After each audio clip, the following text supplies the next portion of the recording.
Let's give a thunderous round of applause for our talented performance who have welcomed our guests with such grace and elegance. With this vibrant and solemn immense pleasure, we extend our heartfelt invitation to our esteemed guest and the respect. As rightly said by Gerald Hopkins, I do not think I have seen anything more beautiful than flowers. I have been looking at, I know the beauty of Lord by it. Memories bloom and joys engage. Celestial guests in this radiant space, welcome to our annual embrace. With warm welcome, our glow and spirits high. Your presence points our evening sky. खिल उठे चेहरे, खिल उठी कलियां. अतिथि आए इस मंच पर, जरा जोरदार तालियां.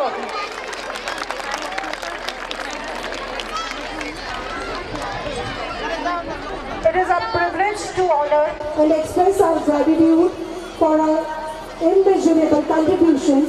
We extend our deepest appreciation for your enduring support. Now I would request esteemed Secretary of Mahatma Gandhi Sarvodaya Singh, Shri Sopan Babu Kanchan, to felicitate our chief guest, Colonel P.V. Deshmukh, a true epitome of dedication and commitment, commissioned with the Indian Army on November 16, 1987. As a Lieutenant Colonel, Deshmukh's journey is a testament to the indomitable spirit and resilience. Colonel Deshmukh ascent to the rank of Colonel is remarkable. Today we honor a man whose life has been devoted to the protection of our country. Now I would like to invite our respected treasurer of Mahatma Gandhi Sarvodaya Sangh, Shri Raja Ram Dada, to felicitate our distinguished guest of honor, Police Inspector Shashikant Chauhan of Loni. His steadfast commitment and remarkable service in law and enforcement have been an exemplary contribution. As an inspector in Loni, his dedication to unfolding law and order, ensuring community safety within the region. His relentless effort and dedication to public service make him a true inspiration for the entire law. Please join a big round of applause for our chief guest. Now I would like to invite respected coordinators to honor and felicitate our esteemed members of Mahatma Gandhi Sarvodaya Sangh for their exemplary dedication. Shri Sopan Bapu Kanchan, Shri Raja Ram Dada. Ladies and gentlemen, a huge round of applause. Shri Manohar Bapu Kanchan. Their unwavering commitment, relentless efforts and steadfast leadership have been a cornerstone of our organization. Each of these remarkable individuals has played an instrumental role in steering our organization towards achieving its objective. Now, it's time for the annual report of a school which covers various aspects of institutional performance, achievements and initiatives undertaken throughout the academic year 2023-24. Our principal, Mrs. Raji Lakshmi, whose dedication and commitment have been instrumental in shaping our path of success, the brain behind the magnificent function and the woman who needs no introduction. Her tireless efforts and strategic insight have significantly contributed to our school's growth and development. With great honor, we extend our heartfelt invitation to Ms. Sujata, counter-founder of our annual. On behalf of Principal Ma'am, I request her to present an annual report. A very good evening, one and all present here. I once again heartily welcome you all to the annual day celebration of Dr. Cyrus Poonawalla English Medium School, Urri Kanchan. I am indeed honored to have this opportunity to present before you consistent upward graph of our school's achievements, and I would like to thank each one of you for being a significant part of this glorious journey. The annual report showcases the achievements and glories of our school undoubtedly, but also makes us think deeply about our shortcomings. We have always been committed to create an environment in the school which helps the young minds to blossom provide a platform for individual thinking and holistic development of the child's personality. We set standards and goals for ourselves and strive to achieve them, be in the area of academics, sports, discipline, leadership, and more. Academics. Learning gives creativity. Creativity leads to thinking. Thinking provides knowledge, and knowledge makes you great. The year 2023 commenced on a wonderful note when the results of our 10th and 12th classes CBSE board examination were released. We are delighted to present the remarkable achievements of our students. The achievements showcased by 2022-23 batch of Dr. Cyrus Poonawalla English Medium School students in the board examination this year were commendable. Among the 34 students appearing for the exam, 14 achieved distinctions in various subjects. Master Soham Akade secured the top position in the science branch with outstanding score 90% marks, while Miss Monica Jajra excelled as the commerce topper, scoring 80%. In class 10th grade exam, a total 84 students participated and we proudly announce a 100% pass rate. Out of these students, 35 students obtained first division distinction. Miss Arya Murkute, Master Arjun Negi, Om Chorge, Abhiraj Kumar, Anuj Kanchan, Kaivalya Jadhav and Miss Ishwari Mahadik were the top performance, achieving an exceptional score of 90%.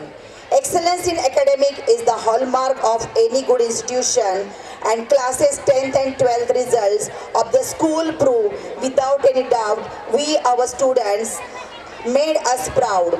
None of these achievements would have been possible without the single-minded commitment and its dedication.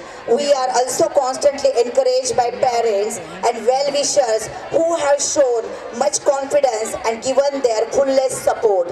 I wish to acknowledge the efforts and guidance of our management as their collaboration and contribution were made a difference. Our strong management, always ready to provide the support for our strong Build Nation students. We are still satisfied with this result. We are aiming for the #1 rank and have adopted various measures to achieve our goal. Test. Extra coaching classes for the board exam, regularly weekly test and special counseling session for children are some of these steps. Annual wellness and ethical culture overview. In the pursuit of creating a conducive and wholesome learning environment, the regular yearly health checkup conducted, ensuring the proactive measures for their physical well-being. Instances of unfairness are promptly identified and addressed. The school maintain a zero tolerance policy towards ragging. Our efforts aim to create a safe space by fostering respect among students through various initiatives. We aim to cultivate a healthy atmosphere that encourages personal growth and mutual respect. Sports. To be a great champion, you must believe you are the best. If you are not, keep on trying. Sports competition inculcate the spirit of positive challenges and sportsmanship among students and prepare them for the life ahead. Sports, games and physical fitness occupy a place of importance in our curriculum. Our students participated in different sports competitions and won medals, certificates and trophies.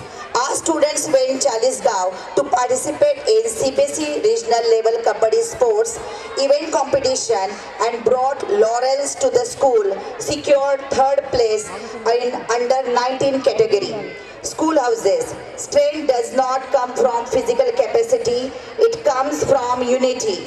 The students of the school are divided into 4 different houses: blue, red, green and yellow. Each house is managed by house masters, associate house masters, house captain and house prefects. The house on duty performs its duty of conducting the day-to-day activities, competitions in systematic and disciplined manner. School activities, all work and no play, make Jack a dull boy. Various co-curricular activities are held to develop a child physically, morally, socially and mentally, and to hone the skill in post-scholastic areas. Regular inter-house activities were held in which the students participated and displayed their caliber. Staff development. DCPMS family consists of well-trained, experienced and dedicated teaching staff, administrative staff and supporting staff. Staying updated is the key to success in any field, especially in the field of education. Our teachers, including principal, constantly strive to stay updated by attending workshops and various training programs. It gives us immense pleasure to announce that in the academic year 2023-24, the respected Principal Raji Kumari ma'am has received Principal of the Year 2023 award and Veer Ganga Savitribai Phule Rashtriya Puraskar 2023. Infrastructure. We have upgraded our infrastructure facilities including our computer lab, IT lab, science labs and library. Currently we have a IT lab with internet facilities and a fully equipped library, football, volleyball court under the Smart Class project. We have converted to all the classes into digitally smart classes and this year we have introduced remedial classes. We at Dr.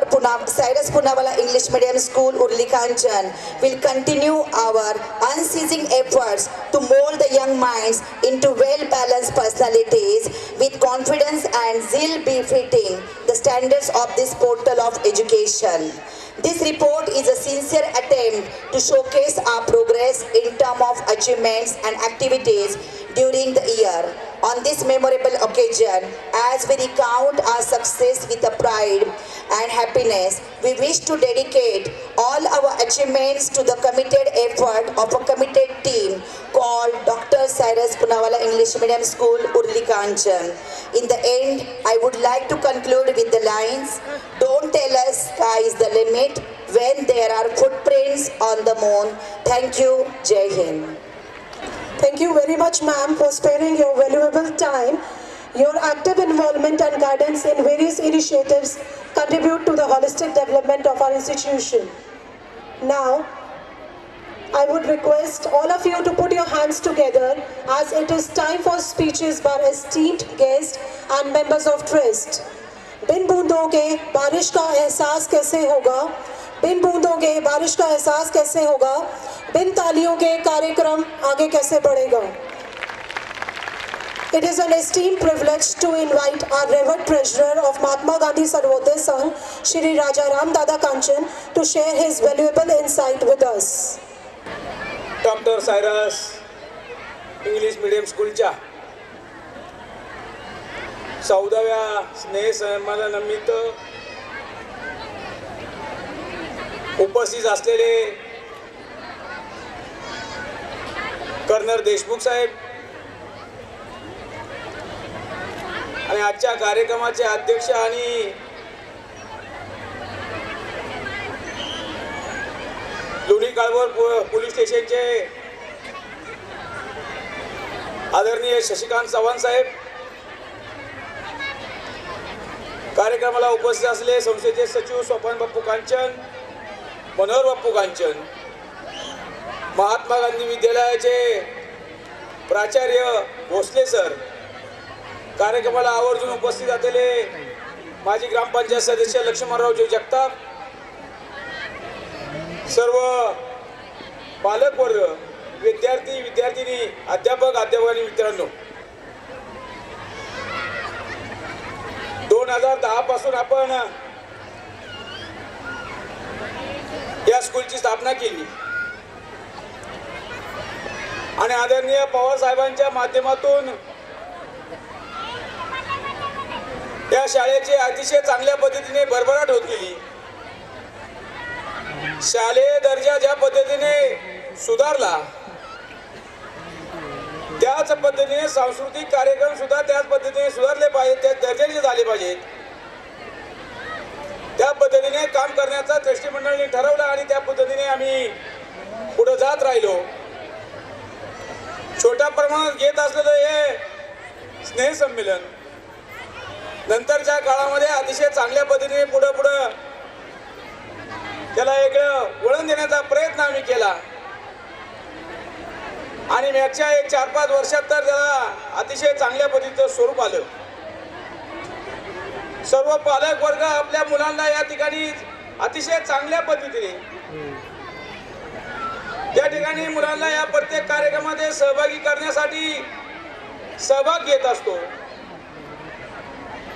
सहज बापू मी माहिती घेतली की एक विद्यार्थ्याला त्या ठिकाणी कार्यक्रमात भाग घ्यायचा म्हटलं त्याचा ड्रेस असेल त्याचं बाकी सगळ्या गोष्टी असतील तर 450 ते 500 रुपये साधारण खर्च येतो आणि ते सुद्धा पालक माझे अतिशय उत्साहाने खर्च करीत असतात. अशा पद्धतीने हा अतिशय उत्साहापणे भाग घेणारा माझा पालक वर्ग आणि या पालक वर्गाच्या माध्यमातून साधारणपणे 1400 ते 1500 विद्यार्थी या शाळेमध्ये अतिशय चांगल्या पद्धतीने शिक्षण घेत आहेत आणि शिक्षणाबरोबरच या सांस्कृतिक कार्यक्रमामध्ये अतिशय चांगल्या पद्धतीने भाग घेत आहेत. आदरणीय ट्रस्टी मंडळ सुद्धा त्या ठिकाणी प्रोत्साहन देते. मला या ठिकाणी प्रिन्सिपाल राजकुमारी मॅडमचा त्या ठिकाणी त्या काही कामानिमित्त गावी आहेत पण सुजाता मॅडमने सुद्धा अतिशय चांगल्या पद्धतीने दर्जेदार कार्यक्रम उठवण्यासाठी एक चांगला प्रयत्न केला. त्यांच्या सर्व प्रशासनाचं मी कौतुक करतो. ज्या बँडवर त्या ठिकाणी विद्यार्थ्यांनी वेलकम सॉन्ग घेतलं त्यांचंही त्या ठिकाणी मी कौतुक करतो. इथं आतापर्यंत आम्ही 2-3 कार्यक्रम पाहिले त्या सर्व कार्यक्रमाचं कौतुक करतो. होणाऱ्या आगामी काळामध्ये होणाऱ्या सर्व कार्यक्रमाचं कौतुक करतो आणि माझे 2 शब्द संपवतो. जय हिंद, जय Maharashtra. Thank you, sir, for gracing us with insightful speech. We are truly grateful for your invaluable contribution to today's event. Now it's a privilege to extend a warm invitation to our esteemed Secretary of Mahatma Gandhi Sarvodaya Sangh, Shri Sopan Bapu Kanchan. We would be honored if you could grace us with the words of guidance. Good evening to you all. Hi students. I think you are tired and you have to listen to the unwanted speeches. But let me tell you one thing that today's 2 distinguished guests which we are having, I think I am very proud that one is the senior retired colonel. तुम्हाला मराठीमध्ये बोलू का मी जरा काही आपल्या पालकांना बहुतेक इंग्लिशमध्ये प्रॉब्लेम येतोय. तर हे कर्नल साहेब आहेत देशमुख साहेब आणि यांची माझी ओळख लुब्रा व्हॅली म्हणून आहे. देशामध्ये अतिशय जो सियाचीन पार्ट आहे जिथे कारगिल युद्ध पुढे झालं त्याच्याजवळ यांचं पोस्टिंग होतं आणि मला आणि माझ्या कुटुंबियांना जायला मिळालं मला तिथे आणि कळालं की सैनिकांचं जीवन किती हार्ड आहे आणि काय परिस्थितीत ते काम करतात ते त्यांच्या तोंडून आपल्याला ऐकायचं. मी मुद्दाम त्यांना बोलवले तुमच्यासाठी. आपले आजचे अध्यक्ष आहेत चव्हाण साहेब. हे माझे परम मित्र आहेत. मला माझे ज्युनियर आहेत आणि BSc ॲग्रिकल्चर असल्यामुळं थोडं ॲग्रिकॉस म्हणून त्यांच्याबद्दल मला वेगळी भावना आहे. आणि BSc ॲग्रीनंतर ते पॉलिसीमध्ये गेले ते त्यांचं सांगतीलच पण अत्यंत हुशार अत्यंत चोखंदळ असे ते अधिकारी म्हणून ओळखले जातात डिपार्टमेंटमध्ये आणि त्यांचं अतिशय उत्कृष्ट काम आहे. त्यांनाही मी रिक्वेस्ट केली त्यांनी ती ऐकली. मी तुमच्या दोघांचंही पुन्हा एकदा स्वागत करतो. आमचे ट्रस्टी खजिनदार आदरणीय दादा त्याचबरोबर माझे मित्र मनोहर बापू आपण सर्व शिक्षक वर्ग पालक वर्ग आणि आपल्या पाल्यांना बघायला आलेले त्यांचे नातेवाईक मी सर्वांचं स्वागत करतो. थोडक्यात सांगायचं झालं तर इंग्लिश मीडियम स्कूल स्थापन करण्यामागची जी कल्पना होती ती जे बदलतं जग आहे आणि त्या जगाला सामोरं जाण्याचं शिक्षण हे आपल्या नवीन येणाऱ्या पिढीला मिळालं पाहिजे. नवीन भारत तयार करताना सायंटिफिकरित्या ती मुलं तयार झाली पाहिजेत आणि जगभर जे काही सायन्स एज्युकेशन आहे ते मोस्टली इंग्रजीमध्ये चालतं आणि अशा प्रकारचं शिक्षण हे जर खेड्यातल्या मुलांना मिळालं तर बरोबर आपल्या आदरणीय पवारसाहेब जे अध्यक्ष आहेत त्यांना आम्ही विनंती केली. आदरणीय डॉक्टर सायरस पुनावाला साहेबांनी बरीच मदत केली. या दोन्ही इमारती त्यांच्यामुळे उभ्या राहिल्या आणि आपण हे शिक्षणाचं काम चालू केलं. मला सांगायला आनंद वाटतो सेक्रेटरी म्हणून नव्हे तर संपूर्ण ट्रस्टीच्या वतीनं मी ह्या संपूर्ण आमच्या शिक्षक वृंदाचं अभिनंदन करतो की गेले जेव्हापासून हे आजची मला वाटतं 10वी 11वी बॅच आहे 10वीची आपल्याला 100% आपण रिझल्ट घेतो आणि तुम्हाला माहिती आहे CBA असं काही चालत नाही. भयंकर कडक त्यांच्या एक्झाम्स असतात आणि त्याच्यामध्ये आपण संपूर्ण 100% रिझल्ट देण्याचा प्रयत्न करतो. CBSE बोर्ड दिल्लीमध्ये आहे. संपूर्ण देशामध्ये त्यांच्या हजारो शाळा आहेत आणि त्यांचे कॅटेगरी आहे. त्या कॅटेगरीचं नाव आहे एक्सलन्स ऑफ द स्कूल. अनेक शाळा एक्सलन्समध्ये घालतात. आपली शाळा ही 6वी आहे त्याच्यामध्ये. मला सांगायला खूप आनंद वाटतो आणि तुम्हा सगळ्या पालकांना अतिशय अभिमानाची गोष्ट आहे की तुम्ही तुमचा पाल्य अतिशय एका चांगल्या शाळेमध्ये शिकतो याचाही तुम्हाला अभिमान पाहिजे. आम्ही वेगवेगळे आत्ताच दादांनी सांगितलं त्याच्यानंतर आधी कुंभार मॅडमनी जे काही विश्लेषण दिलं ते इंग्लिशमध्ये होतं. त्याचा थोडक्यात गोषवारा संपूर्ण शाळेमध्ये काय काय चालतं त्याचे रिझल्ट काय आले आणि ही संस्था त्या शाळेसाठी काय करते त्यांनी त्याचा उहापोह केला. आपण एज्युकेशनमध्ये ज्या काही नवीन नवीन गोष्टी त्या इन्कॉर्पोरेट करतो. दरवर्षी शिक्षकांना अपग्रेड करण्याचा आपला सातत्यानं प्रयत्न असतो आणि जे काही नवीन टीचिंग एड्स असतील कॉम्प्युटरायझेशन आता नॉर्मल झालं आहे परंतु त्याच्यामध्ये नवीन व्हर्जन्स येत राहिले तेही आपण अपग्रेड करतो. आत्ता आपण यंदा स्मार्ट बोर्ड नावाचं एक नवीन टीचिंग एडचं म्हणजे मोठा ज्याला आपण TV म्हणतो आणि त्याच्यामध्ये संपूर्ण एज्युकेशन द्यायला ते असं पालकांना एकदा आम्ही त्याचं जेव्हा शाळा सुरू होईल तेव्हा त्याचं एकदा तुमच्या पुढे त्याचं एक प्रेझेंटेशन होईल आणि तुम्हाला लक्षात येईल की या प्रेझेंटेशनमुळं मुलांना अवघड असणारं शिक्षण हे कसं सोपं होतं आणि त्याच्यासाठी आपला प्रयत्न आहे. सुमारे 1.5 लाख रुपये एका स्मार्ट बोर्डचा खर्च आहे. आपण प्रत्येक विंगला देतो. यंदा 15 आपण घ्यायचा विचार करतो आहे आणि पुढे प्रत्येक वर्गाला तो देण्याचा आपण प्रयत्नात राहणार आहोत. त्यामुळं आपलं पाल्य अतिशय उत्कृष्ट शिक्षणाच्या याच्यामध्ये शिकतो आहे याचं तुम्ही दखल घ्यावी. मला आता मी थोडक्यात खूप वेळ झाला आहे. तुम्हाला डान्स बघायचे आहेत कार्यक्रम बघायचा आहे पण जाता जाता एवढंच पालकांना विनंती करायची आहे. हे दोघंही सांगतील पण आपण आपल्या पाल्याला आपण किती वेळ देतो हे नेहमी मी सांगत असतो. तुम्ही अजिबात आम्ही जे पाहतो ते सगळ्या मुलांच्या आया येतात. वडिलांना वेळ नाही. वडिलांना हात जोडून विनंती आहे की कधीतरी आपल्या मुलाला आपण वेळ द्यावा. घरी कमीत कमी 1 तासभर तरी द्यावा आणि त्याचं शिक्षण कसं चाललं आहे संपूर्ण शाळेवर अवलंबून राहता आणि मग 9वीत गेल्यावर आम्हाला पालकांना त्या बोललात की तुमचा मुलगा फार कच्चा आहे काय त्याचं करायचं बघा. ते आम्हाला विचारतात तुम्ही 5वीपासून काय केलं. आम्ही सातत्यानं जेव्हा जेव्हा या पालक मिटिंग्स असतात त्यावेळेला आपल्याला पाचारण केलेलं असतं आपण येत नाही. कृपा करून शक्यतो पालक मिटिंग अटेंड करायचा प्रयत्न करा आणि त्या मुलाचा जेव्हा तुम्ही ओपन डेला येता तेव्हा त्याचा रिझल्ट घेताना काय झालं आहे काय कमी जास्ती आहे तर त्याचं तेही आपण लक्ष घालावं. शाळा त्याच्या परीने स्कूल अतिशय उत्तम प्रकारे काम करते पण कृपा करून आपण माझं सातत्यानं सांगणं आहे की मी जगभर फिरत असतो तेव्हा मी पाहतो वेगवेगळ्या ठिकाणी तर ती मुलं आणि त्यांचे आई वडील कमीत कमी 2 तास त्या मुलांसाठी दिलेले असतात. त्यांचं म्हणणं असं असतं की ही कच्ची मुलं जर खाली कच्ची राहिली तर वर त्यांना काही येणार नाही.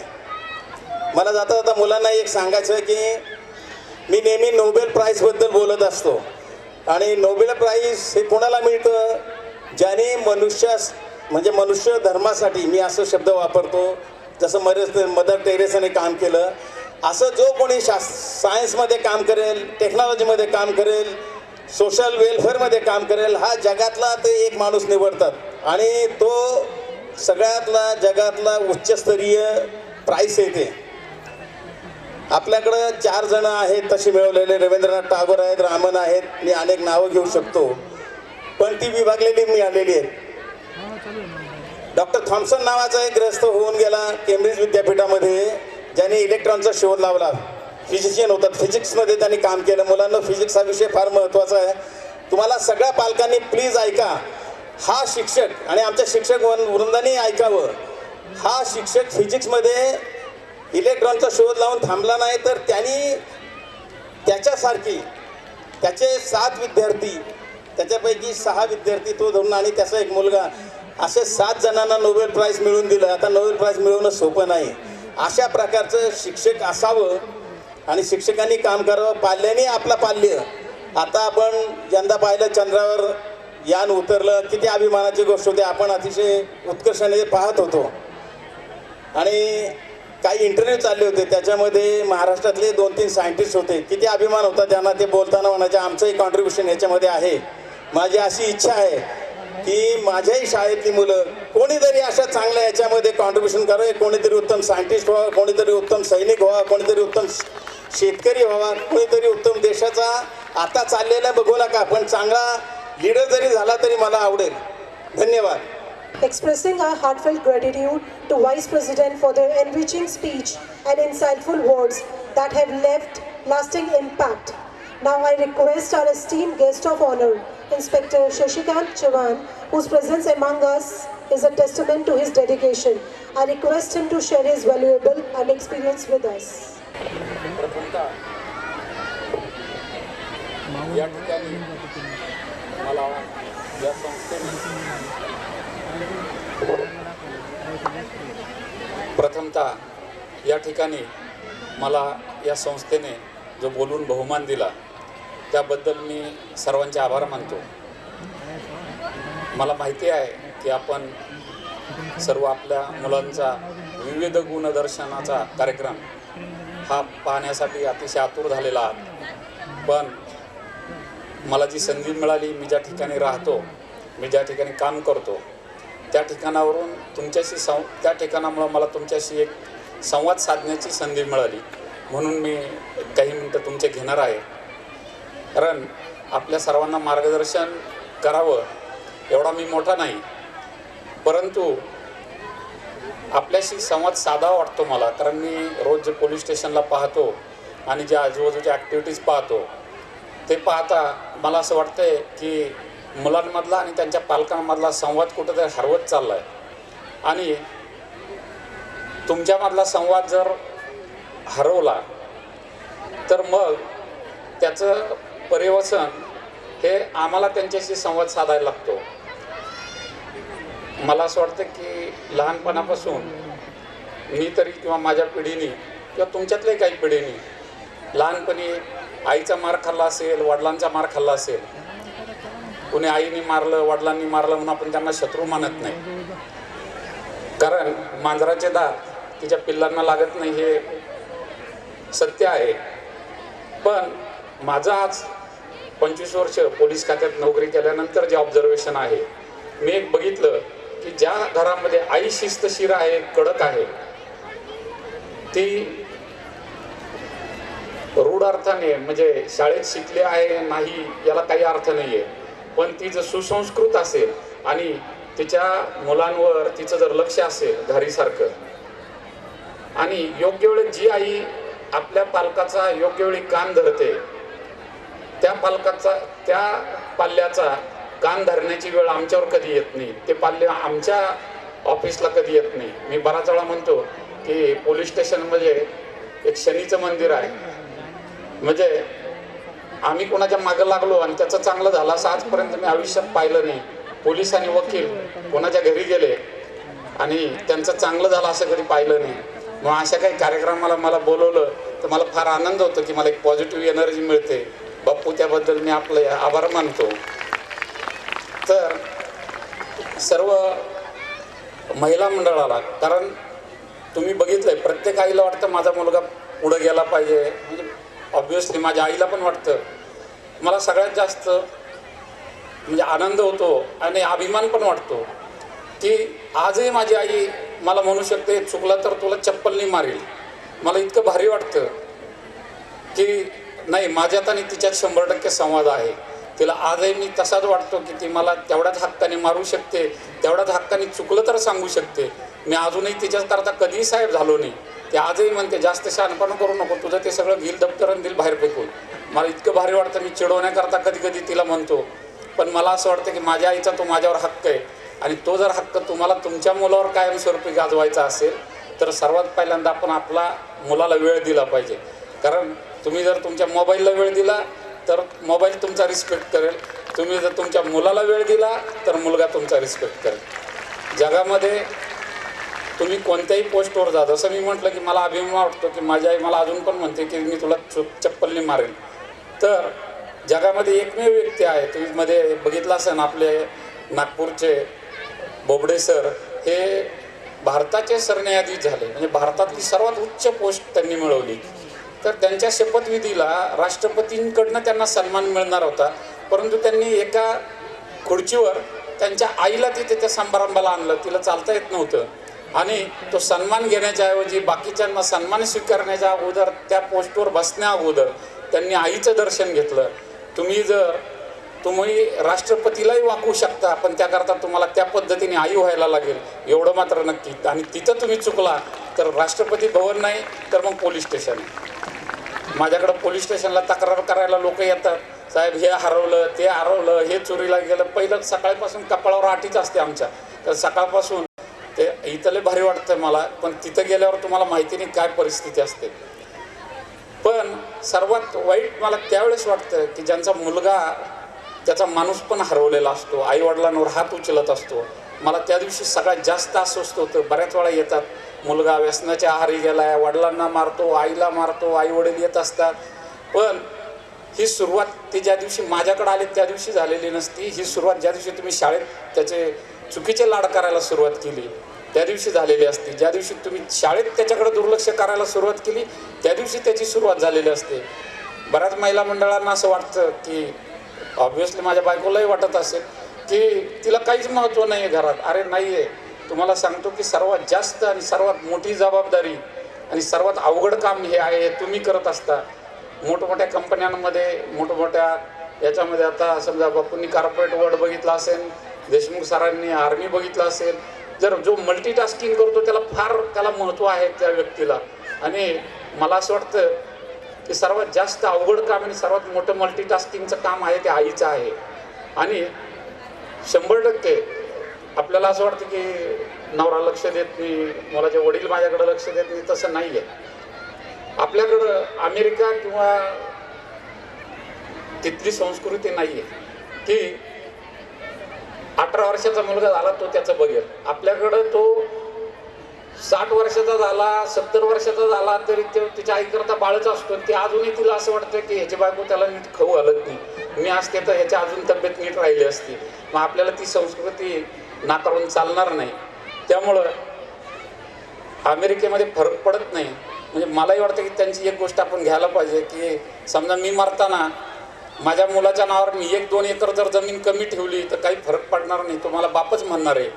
पण त्याच्यावर जर आपण 4 संस्कार जर नीट नाही केले, आणि ते सर्वात जास्त ती संधी आईला भेटते, आणि त्यांनी जर 4 संस्कार जर तुम्ही नाही केले त्याच्यावर व्यवस्थित, तर तुम्ही 400 एकर जरी जमीन कमवली तरी तो तुमच्या डोळ्यात देखत तिला 4 एकरावर आणायला कमी करणार नाही. आणि ही शक्यता खूप जास्त आहे. कारण बहुतेक मी जरा थोडंसं निगेटिव्ह बोलतो असं वाटत असेल, पण मी ज्या ठिकाणी बसतो त्या ठिकाणी मला हे सर्व बघायला मिळतं. त्यामुळं तुम्हाला सर्वात पहिल्यांदा मला असं सर्व महिला पालकवर्ग खूपच जास्त आहे त्यांना सांगायचं, विचार करा की ज्यावेळेस आमच्या पोलीस स्टेशनला काही 18, 19, आता 12वी परीक्षा झाली की आमच्याकडं याचं प्रमाण वाढतं आहे. आता हा प्रसंग वेगळा आहे म्हणून मी खोलात जाऊन सांगत नाही, पण तुमच्या लक्षात आला असेल. मग त्यावेळेस असं वाटतं की कोणाची तरी यांची काहीतरी ओळख झाली 6 महिन्यापूर्वी, आणि त्या अशा मुलाकरता किंवा मुलीकरता हे आपल्या आईवडिलांना फार विसरायला तयार झाले. परवा तर एक म्हटली की माझ्या आईवडिलांविरुद्धच माझी तक्रार आहे, ह्यांच्यापासून माझ्या जीवाला धोका आहे. आपण कुठेतरी संवाद साधायला कमी पडतो.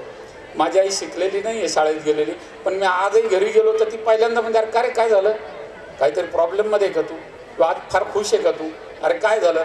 तर हे तुम्हाला तुमच्या मुलीच्या डोळ्यात बघितल्या तुम्हाला कळायला पाहिजे की कुठं काहीतरी चुकलं आहे. मग तो धागा धरून तुम्हाला पुढं जाता आलं पाहिजे. कारण जर आपण, मला 100% सांगा की तुमच्यापैकी किती आई वर्गाने त्यांच्या मुलांशी असा समोर बसून संवाद साधला आहे.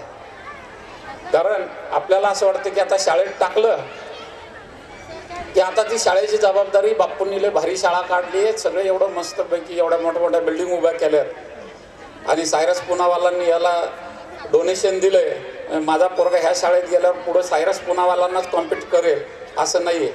तर तुम्ही घरामध्ये त्याच्याशी काय संवाद साधता, तुम्ही त्याला काय मटेरियल बनवता त्याच्यावर पुढचं अवलंबून. आणि दुसरी गोष्ट मी तुम्हाला सर्वांना हे सांगू इच्छित की तुम्ही घरामध्ये सर्वात पहिला शिक्षक कोण आहे तुमच्या मुलाचा, तर तो तुम्ही आहे.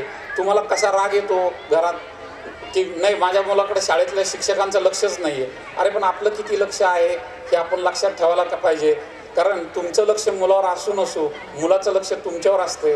तुम्ही तुमच्या घरच्यांशी कसं वागता, तुमच्या कुटुंब प्रमुखाशी कसं वागता, तुम्ही थोडक्यात आपल्या गावाकडच्या भाषेत तुमच्या नंदेबद्दल काय बोलता, सासूबद्दल काय बोलता, सासऱ्याबद्दल काय बोलता. ती तुमच्याकरता नणंद असेल, तुमच्याकरता सासू असेल, तुमच्याकरता सासरा असेल, तुमच्याकरता नवरा असेल, त्याच्याकरता तो बाप असतो, त्याची आत्या असती, त्याची आजी असती, त्याचा आजोबा असतो. तुम्ही त्यांच्याशी काय वागता हे तुम्ही पेरत असता आणि तुम्ही आत्ता ज्या वयात तुम्ही ते पेरता ते नंतर मोठे झाल्यावर ते उगवून 100% येतं. आणि ते उगवल्यावर ते जर पीक चांगलं नसेल तर कापायला आम्हाला यायला लागतं, चांगलं असेल तर तुमच्या कोठारात ते जाणार आहे. याची मला असं वाटतं की जाणीव ठेवली पाहिजे. आणि त्यानंतर ते त्याच्यावरचे दुसरे संस्कार करणार आहे शिक्षक. आजकाल तर मी बघतो बराच वेळा मुलाला त्या काही बोलायचं म्हटलं विद्यार्थ्याला की शिक्षकाला भीती वाटते. मग मला सांगा की त्या शिक्षकाला भीती का वाटते, ते तर मुलाला तर घाबरत नाही, ते शिक्षक घाबरतात त्यांच्या पालकांना. कारण आजकाल प्रत्येकाला एकच मूल आहे, एक मुलगा, एक मुलगी किंवा एखादं मूल. मान्य आहे मला आपण फार अनसिक्युअर फील करतोय, पण मला 100% परत एकदा सांगा वाटतं की माझ्या वडिलांनी पण मला खूप चुकलंय म्हणून मी त्यांना दुश्मन मानत नाही.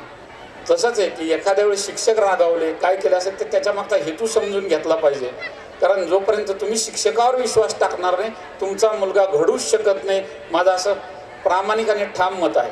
त्यामुळे तुम्ही तुमच्या मुलाच्या शिक्षकांवर 100% विश्वास टाकला पाहिजे. आणि तो नाही टाकला तर मग नंतरचे जे काय आहे ते पेरलेले तर तुम्हालाच हे करावं लागणार आहे. बऱ्याच मी घरात बघतो सर्वात चुकीची गोष्ट आहे की आपण संघर्ष करायचं त्याला विसरून गेलोय. कारण मला जे मिळालं नाही ते मी माझ्या मुलाला देणार, मला जे मिळालं नाही ते मुलीला देणार, ह्या नादात मध्ये तुम्ही त्यांना संघर्ष करायचं सोडून दिलंय का. तर ते जंगलात जसं सर्कशीतले वाघ मध्ये बंदी घातली त्यामुळे सर्कशीतले वाघ सगळे असे एकदम मस्त गुबगुबीत होते आणि ते जंगलात सोडून द्यायची वेळ आली. जंगलात सोडून दिल्यावर बघितलं महिन्याभरात त्यातला एकही वाघ जिवंत नव्हता. सगळ्या कोल्ह्यांनी वगैरे जे रानटी कुत्रे यांनी त्या वाघाची शिकार केलेली होती. तसं आपण आपल्या मुलाला त्या पद्धतीने बनवतोय का याचं आपण भान ठेवलं पाहिजे. तर त्याला ती हार्डशिप द्या. आणि मला एकच सांगू वाटतं, मला माहिती नाही ते बालमानसशास्त्रात बसतं की नाही बसतं, बरेच बाप बरेच आई मुलीची मैत्रीण बनायच्या नादात लागते. मुलगी ज्या पद्धतीने म्हणजे आपण ज्या पद्धतीच्या तिचा ड्रेसिंग सेन्स तिच्याबरोबर एकत्र सिरियल बघायला बसते. हे सगळं करताना आपण तिची मैत्रीण किंवा तिचा मित्र बनण्याच्या नादात आपण बाप आहोत किंवा आई आहोत हे आपण विसरतोय का, हा प्रश्न मला वाटतं की आपण एक स्वतःला विचारला पाहिजे. कारण बाप बनायच्या नादात मी बघितलं की मित्र बनायच्या नादात तो मुलगा ना त्या बापाचा बाप मित्र बनतो, काही दिवसांनी त्याला त्याचे मित्र बनतात आणि मग तो बाहेर निघून जातो. तो बापाला बाप मानायला तयार होतो ना बाप त्याचा मित्र बनवू शकतो. त्यामुळे मला असं वाटतं की आपल्याला जी काही भूमिका दिलेली आहे निसर्गाने आणि जी काही परंपरेने आत्तापर्यंत आपल्याला भूमिका दिलेली आहे, कारण तुम्ही सगळ्या सिरियल मला वाटतं बरोबर आहे सिरियल्स बघत असताल, बऱ्यापैकी 70-80% सिरियल्स बघत असताल. ते सिरियल्समध्ये जे जग दाखवत आहेत ते जग खरं नाही आहे. तुम्हाला जर एखाद्या दिवस चांगलं जग खरं बघायचं असेल तर चांगल्या शाळेत जाऊन बसा, ह्या शाळेत येऊन बघा. आणि त्याहीपेक्षा पुढचं पाऊल बघायचं असेल तर ते माझ्या शाळेत येऊन बघा. तर हा आपल्याला डिफरन्स हा कळाला पाहिजे. आपल्या मुलाला आपल्या पाल्याला कुठं पाठवायचं हे तुम्हीच ठरवणार आहात. बापूंनी सांगितलं की नोबेल पारितोषिक वगैरे, मी त्याच्याही अगोदर म्हणेल की ते नोबेल पारितोषिक मिळवलं सगळं पाहिजे, सगळे चुकतात. मी बराच वेळा चुकलोय. मी आज अभिमानाने सांगतो, मी 1000 वेळा चुकलो, पण 100% मला माझ्या घरी माझी आई होती, माझ्या घरी माझे वडील होते, म्हणून मी योग्य मार्गावर आलो. नाहीतर माझ्या आयुष्यात जोपर्यंत मी PSI बनत नाही तोपर्यंत ह्या स्टेजला माझा शाळेमध्ये कधीही पाय लागला नाही. कारण माझा आणि या स्टेजचा आणि बक्षिसाचा माझ्या आयुष्यात कधी संबंध आला नाही. मला पहिलं बक्षीस आयुष्यात भेटलं ते माझं PSIचं सिलेक्शन झालं ते, आणि त्याच्याकरता इतक्या लाथा खाल्ल्यात मी, आईवडिलांच्या नाही, परिस्थितीच्या इतक्या लाथा खाल्ल्यात. मित्रमंडळी जे काय असेल त्यातनं मी घडत गेलो तो वेगळा विषय आहे. परंतु मला असं वाटतं की आपण आपल्या पाल्याशी व्यवस्थित जर संवाद साधला तर तुम्हाला सगळं जे काय आहे ते प्राप्त होणार आहे. आणि याकरता तुम्हाला तुमच्या बापू म्हणले तसे की तो नोबेल पारितोषिक मिळवेलच याच्याबद्दल शंका नाही एखादा विद्यार्थी, पण त्याच्या अगोदर हे मात्र नक्की आहे की सगळ्याचे पाय मातीचे, तो फक्त पहिल्यांदा चांगला माणूस बांधला पाहिजे ह्याची काळजी घ्या. कारण मी मागाशी म्हटलं तसं मरताना एखादा एकर कमी पडला म्हणून ते काय आपल्याला काही बोलणार नाही, पण तो माणूस म्हणून जर बांधायला तुम्ही त्याला कमी पडला तर मात्र आपल्याला मोठी किंमत चुकवावी लागेल. आता तुमच्या सर्वांचा फार वेळ घेतला. पोलीस म्हणून जसं मी प्रोफेशनली बापूंनी मला इथं बोलवलं तसंच माझं एक काम करतो पोलीस म्हणून. माझा एक मोबाईल नंबर तुम्हाला देतो जो व्हॉट्सॲपला आहे. प्लीज मला त्याच्यावर कॉल करू नका, कारण इतके कॉल येतात. आणि सर्वात महत्त्वाचं की साहेब ते बाजूच्यानी माझ्या अंगणात हे टाकलं, ते त्यांनी तिकडं पाणी फेकलं, असले कॉल करू नका. हे माझ्याकडं बघूनच हे केलं, या पद्धतीचे कॉल करू नका. तुम्हाला जर काही जेन्युइन अडचण वाटली तुमच्या तिथं, कारण पोलीस म्हणून तुम्ही जोपर्यंत ज्यावेळेस तुम्ही प्रत्येकजण माझ्या कुटुंबाचा सदस्य व्हाल त्यावेळेस मी इथं चांगल्या पद्धतीचं पोलिसिंग करू शकेल. कारण माझ्याकडे फक्त 60 पोलीस आहे आणि फार मोठा परिसर आहे.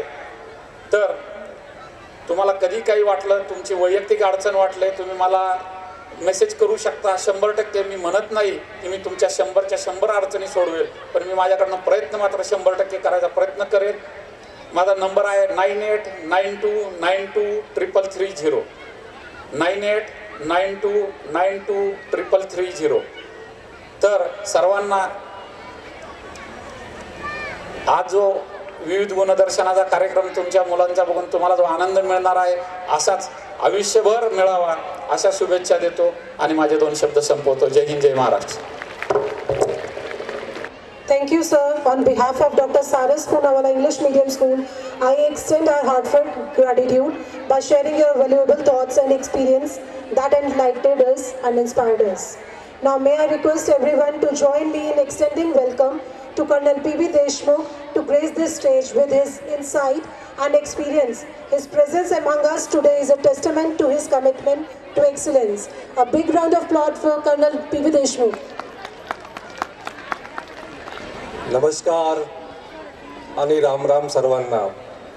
सर्वात प्रथम मी सोपान कांचन साहेबाचं खूप आभारी आहे, ज्यांनी मला इतक्या वर्षाच्या नंतर आठवण काढून या विद्येच्या मंदिरात मला आज बोलवलं आणि एक सुरेख समन्वय त्यांनी साधला मला आणि चव्हाण साहेबांना बोलवून. एक म्हणजे आंतरिक सुरक्षा आणि एक सीमा सुरक्षा, हा दोन्ही समन्वयाने खूप सुंदररित्या साधला आहे. तर मी जवळपास 35 वर्ष इंडियन आर्मीमध्ये, भारतीय सेनेमध्ये नोकरी दिली आहे आणि आता मागच्या वर्षी सेवानिवृत्त झालो आहे. तर सेना म्हटली की बहुधा लोकांना जनरली कल्पना नसते की सेना म्हणजे काय आहे. असं वाटतं की हे कुठल्या तरी बाहेरच्या ग्रहावरती माणसं वगैरे आहेत की काय. तसं काही नाही. आणि जेव्हा तुम्ही आर्मीमध्ये जाता त्याच्यामध्ये 2 रँकमध्ये, एक तर ऑफिसर रँकला जाता, ते लेफ्टनंटपासून पुढे. तर ते आर्मी जॉईन करण्याच्या ज्या पद्धती आहेत, एक तर 12वी नंतर, जसे तुमच्याकडचे 12वीचे स्टुडंटसुद्धा आहेत सायन्स स्ट्रीममधले, ते NDAची परीक्षा देऊन आर्मीमध्ये डायरेक्ट कमिशन ऑफिसर बनू शकतात. आणि बाकीचे जे आहेत ग्रॅज्युएशन नंतर UPSCची परीक्षा वगैरे देऊन आर्मीला जॉईन करू शकतात. आणि आर्मीचं जे करिअर आहे म्हणजे किंवा सेवा आहे, ही म्हणजे एक वेगळ्या प्रकारची सेवा, ही जीवन पद्धती आहे असं मी म्हणेल. आणि माझ्या ज्या 35 वर्षाच्या कालावधीमध्ये पूर्ण भारतामध्ये north east, south, west, north east प्रत्येक भागामध्ये माझी नोकरी झालेली आहे. आणि आर्मीचं किंवा टोटल संरक्षण दलामधलं जे कार्यकाळ आहे तो खूप चॅलेंजिंग आणि खडतर असतो. माझ्या 35 वर्षाच्या कालावधीमध्ये 10 वर्ष, जवळपास 10 ते 12 वर्ष माझे जम्मू काश्मीरमध्ये गेले आहेत. जम्मू काश्मीरमध्ये लेह लडाख, श्रीनगर किंवा राजौरी, पुंछ यांची नावं बहुधा तुम्ही ऐकून असाल प्रत्येक वेळेला. ते जेव्हा मी आर्मी जॉईन केली आणि माझी पहिली पोस्टिंग जम्मू काश्मीरमध्ये झाली तेव्हा तिथला आतंकवाद अगदी चरमसीमेवरती होता. आणि तिथल्या तुम्ही बऱ्याच कारगिल वॉरपासनं किंवा सैनिकांच्या शौर्याच्या किंवा त्या बलिदानाच्या बरेच गोष्टी तुम्ही ऐकलेल्या असाल. पण आर्मीचं जे मेन स्तंभ आहे ती म्हणजे शिस्त, ट्रेनिंग, वक्तशीरपणा आणि दिलेल्या ऑर्डरचं तंतोतंत पालन करणे. या गोष्टींवरतीच आर्मीचं करिअर अवलंबून असतं. पण बऱ्याच लोकांना माहीत नसतं की ट्रेनिंग आणि वक्तशीरपणामुळे माणसाचं कसं जीवन बनतं. जितकं तुम्ही ट्रेनिंगमध्ये घाम गमवाल तेवढंच तुमचं जीवनाचं किंवा लढाईच्या क्षेत्रामध्ये तुमचं रक्त कमी वाहतं.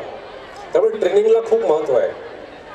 आणि असं नाही की आर्मीमध्ये सुद्धा किंवा याच्यामध्ये जनावरांचा उपयोग किती दृष्टीने होऊ शकतो.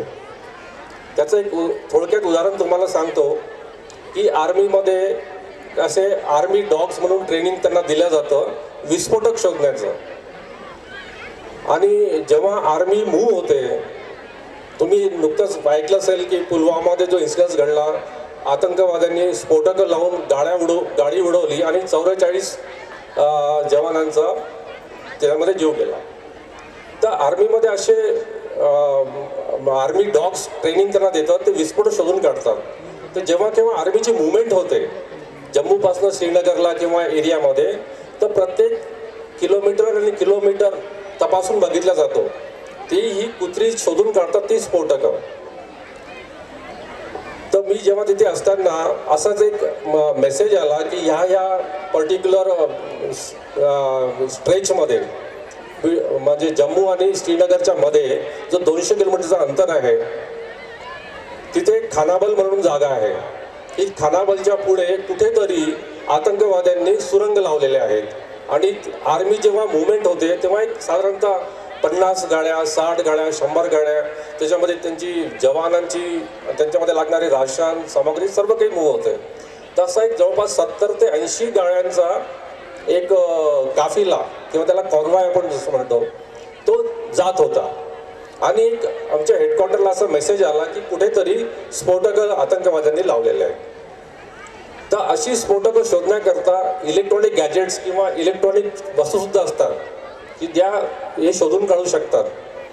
पण ती जी स्फोटकं कुठे लावलेली आहेत हे कुणालाच त्या यंत्रणा सुद्धा कळू शकलं नाही. तर अशा वेळेला जेव्हा मेसेज आला की तुम्ही अशी ट्रेन डॉग्स किंवा श्वान तिथे पाठवा. ही जी सैनिक जी डॉग्स आहेत, आर्मी डॉग्स त्यांना आपण म्हणतो, ती अशी सुंगून जातात प्रत्येक किलोमीटरच्या एरियामध्ये. आणि जिथे लावलेलं असेल तिथे जाऊन ते श्वास घेऊन त्या याच्यावरती वेपर्सचे डिटेक्शन करून तिथे ते बसतात. आर्मी कॉन्वॉय मूव्ह होण्याची वेळ आलेली आहे, जे जवळपास अप्रोच होत आला त्या एरियामध्ये. स्फोटकं कुठे शोधत नव्हती.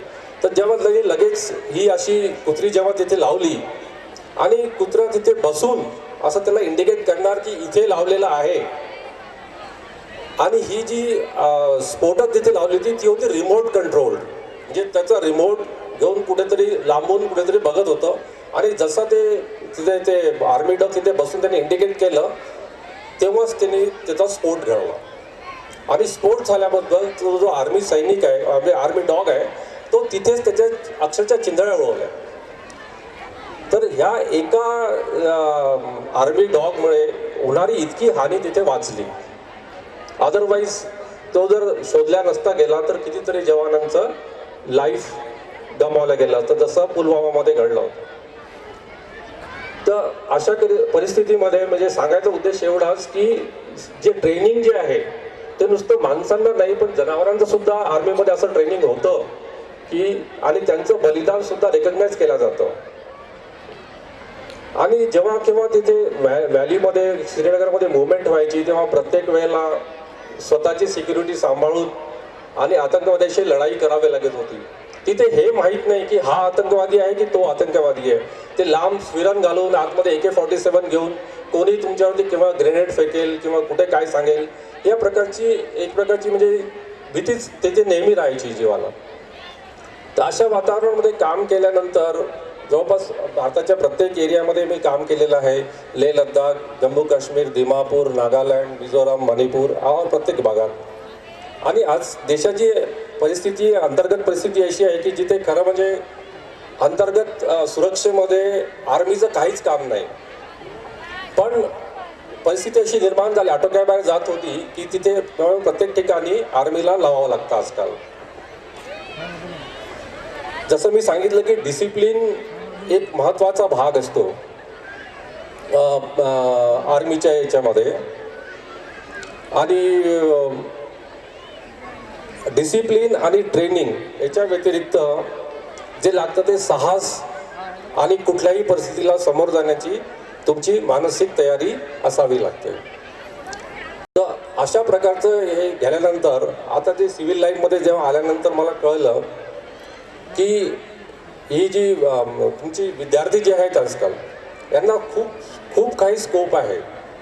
आणि याच्यानंतर मी बाहेर जगामध्ये प्रत्येक ठिकाणी जेव्हा फिरलो तेव्हा एक फरक असा जाणवला की आपल्याकडे डिसिप्लिनची याची भावना खूप कमी आहे. आणि एक सामाजिक जिम्मेदारी जी विद्यार्थी दशेमधनं जी प्रत्येक विद्यार्थ्यांना ती यायला पाहिजे खरं म्हणजे. आणि अजून जर सांगायचं म्हटलं तर जेव्हा मी जापानमध्ये गेलो होतो एकदा असं मध्ये फिरायला तिथले ते शाळा आणि एज्युकेशन सिस्टम ती मला इतकी आवडली. तिथली स्वच्छता आणि टोटल जी आपण त्याला म्हणू शकतो की सोशल रिस्पॉन्सिबिलिटी जी नागरिकांमध्ये भिनल्या गेली. तिथले जे विद्यार्थी वक्तशीरपणा आणि स्वच्छता ही जापानमध्ये वाखाणण्यासारखी आहे. तिथले जे विद्यार्थी जेव्हा शाळेमध्ये जातात तेव्हा त्यांना स्वतःची शाळेचा परिसर आणि शाळेचा परिसर सोडा आणि क्लासेससुद्धा ती मुलं स्वतः स्वच्छ करतात. आणि डिसिप्लिन, ट्रॅफिक डिसिप्लिन, स्वच्छता याच्याबद्दल बाहेरच्या देशांकडून आपल्याकडे खरंच खूप शिकण्यासारखं आहे. आणि आपण ह्या गोष्टी इन्कल्केट करायला पाहिजे. मी पुन्हा एकदा कांचन साहेबांचा धन्यवाद करतो की त्यांनी मला इथे येऊन विद्येच्या मंदिरात मला 2 शब्द सांगायची परवानगी दिली. तुम्हाला मी आणि हा जो कॅम्पस आहे मी बऱ्याच 2-4 शाळा स्कूलमध्ये अजून गेलेलो आहे पण इथली जी फॅसिलिटी इन्फ्रास्ट्रक्चर आहे स्मार्ट एज्युकेशनची सिस्टम आहे ही मला फार कमी ठिकाणी आढळली. जर स्मार्ट बोर्डचं जसं साहेबांनी आता सांगितलं हे मी फक्त इथेच बघितलं तर त्याचा पुरेपूर फायदा तुम्ही लोकांनी घ्यावा आणि एक सुंदर नागरिक बनावं हीच तुम्हाला मी माझी शुभेच्छा देतो. आणि सुंदर नागरिकच एक सुंदर भारत घडवू शकतील आणि ते तुमच्यामधनंच निर्माण होतील अशी मी अपेक्षा करतो. धन्यवाद.